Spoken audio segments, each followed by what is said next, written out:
So season 4 of MLB The Show drops in just a few days, and in the new season, all the restrictions are going away, so we can finally just use every card that we've unlocked throughout the year. I'm really excited for that because, as you guys probably know at this point, I am not a fan of the sets and seasons content model in MLB The Show. And today, I'm actually going back to the last MLB The Show that didn't have sets and seasons, MLB The Show 22. This was a very interesting year of Diamond Dynasty. If you go back and watch my year-in review video I did for MLB 22, I said that MLB 22 was just kind of mid. It was kind of just a safe year for SDS. They didn't do a lot to really push content forward, but they also didn't do anything like horribly bad to my knowledge. It just didn't really move the needle at all. It was a very safe year. I think in that video I even called it like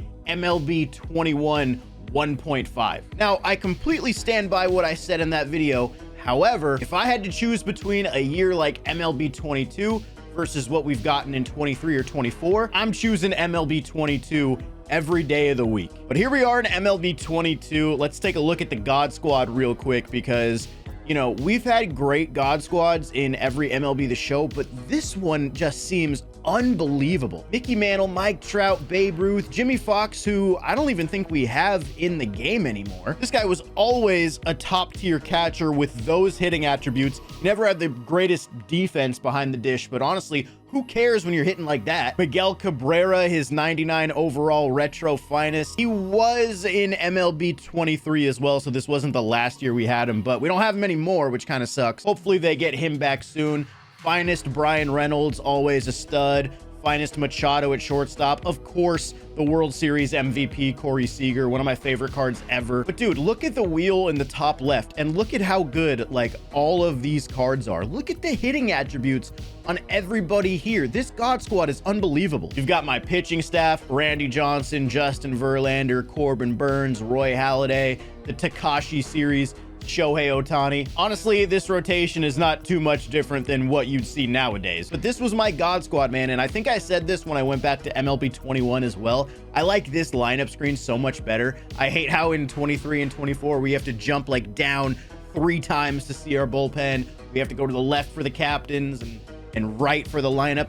I like just having everything available to me on one screen. I would love to go back to simplicity. But anyway, let's keep going. One of the things with MLB 22 that it actually did better than MLB 21, in my opinion, is the addition of featured programs. In MLB 19, 20, and 21, they had this content structure called inning programs, where each inning program would last about a month and you had 3 bosses to choose from, and everything you did kind of funneled back in to that program for that 4-week span. But 22 innovated on that by making these things called featured programs, and I liked these better because it didn't confine itself to a certain structure. It allowed them to have a little bit more flexibility with it. So for a featured program, sometimes you would have 3 bosses, but sometimes you'd have 7, sometimes you'd have 5, sometimes you'd have 9. I think one time we even had 1. And they would change the length of the program based off how many bosses were there, so that way you had more or less time to earn the bosses. I genuinely think this was a positive change. One of the only positive changes that I think 22 made from 21. In my opinion, this just worked better than the inning programs. I still like inning programs. I'm not saying I hate that or anything like that. I just think this is a slightly better way to do it. And then of course you have all the other programs where you have stuff like a finest program and a moonshot program. You have the monthly awards, the Aaron Judge program where he got the 60-second home run to break the record. They added this into the game. New milestone card art. This was awesome. They had Extreme, although this was probably the easiest year of Extreme. And if you actually scroll through this, there's not actually that many programs throughout the year. Like, I feel like season 3 or season 2 of MLB 24 might have actually had the same amount of programs, although a lot of that is due to the season awards stuff. Having a new one every week does kind of inflate the count of the programs. But then you have the actual game modes, and honestly, this hasn't changed in a long time. You have the same offline modes. You have the same online modes, ranked co-op, BR, events. We desperately need a new mode in MLB The Show. We've been playing in the same way for years now. Going back to probably MLB 17, we've had the same like core game modes without much innovation in terms of online. I'm not trying to take away the work the devs did on co-op, because I'm sure this was a monumental task to get this to work, but I think it's time that we start to get a little bit more creative with our online modes.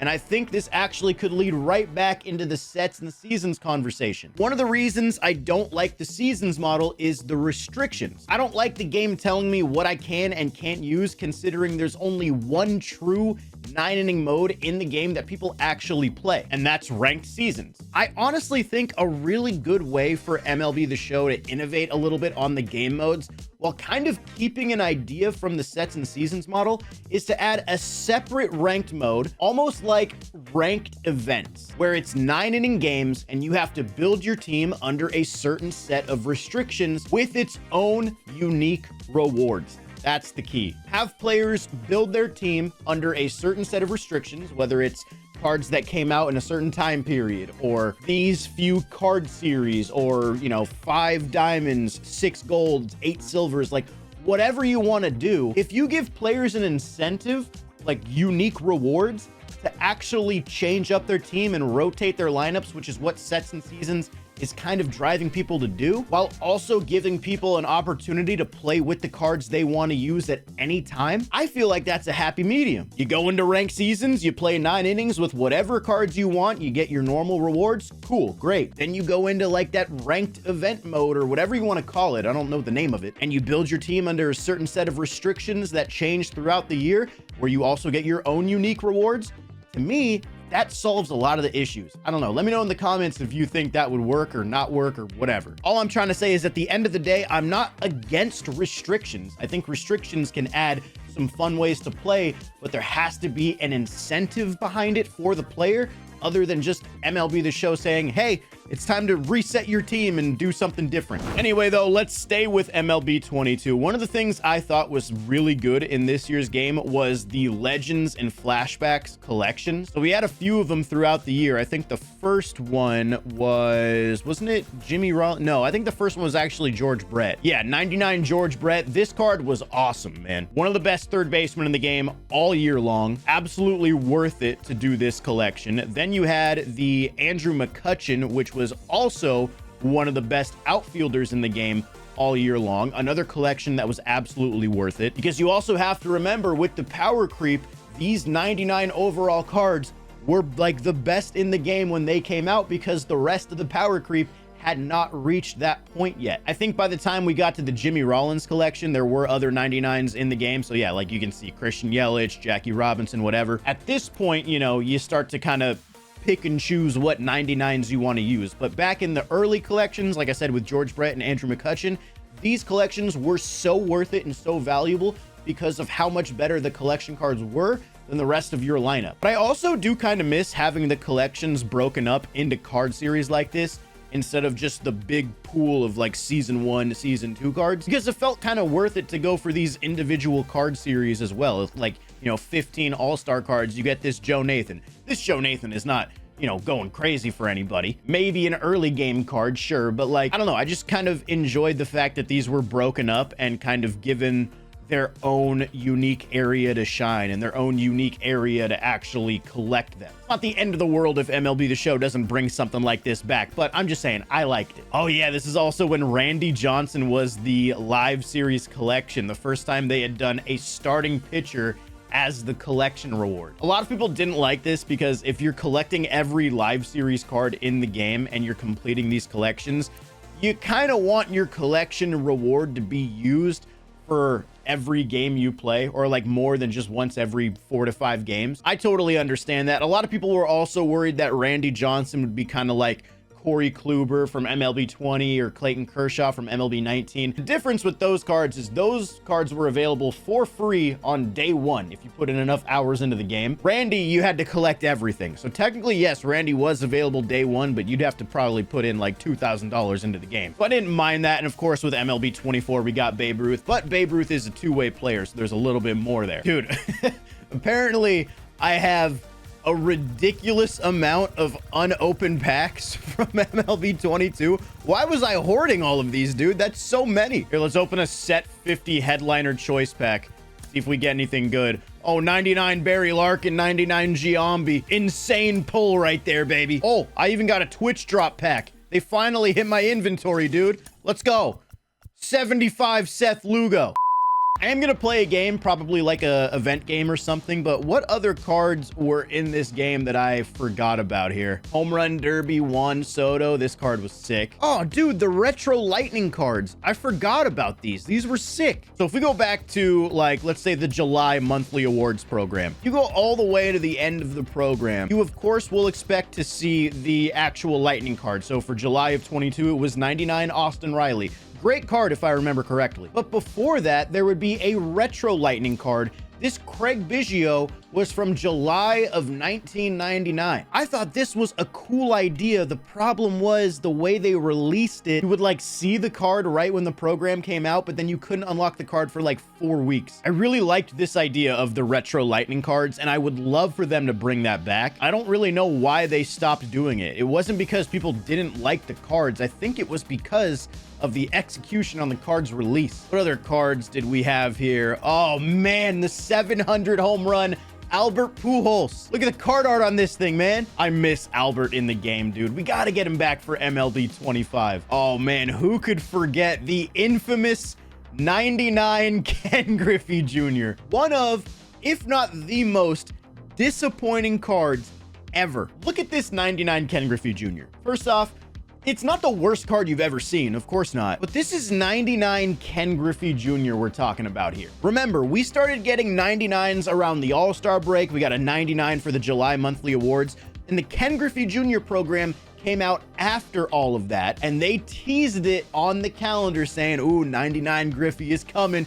Be ready, be excited. Bro, people were heated at this card. And yeah, we knew that Ken Griffey Jr. was absolutely gonna get a better card down the line. Like, I think he got a signature, I want to say, or no, Tekashi series. So this was the true 99 Griffey, but this didn't come out till way later in the year. That 99 Griffey program is one of the most infamous content drops in MLB The Show history. What else do we have here? Anything? We got the Jazz Chisholm MLB 23 cover card. Oh, the Home Run Derby X cards, man. I wish they would do this again. Home Run Derby X is this event that MLB puts on with like former players doing like a little fun home run derby in different parts of the world. So because of that, we got a 99 Agon, 99 Johnny Gomes, Nick Swisher, and Giovanni Soto. Like, cool cards, and they were just for something that MLB was doing, and they just added them into the game. Thought these were great. Now I've made an event lineup, and I am going to attempt to try to find a game in the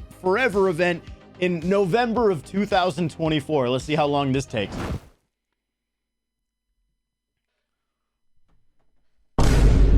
Oh my God, opponent. That was like 20 seconds. What the? Not even. Bro, I actually found a game in 22.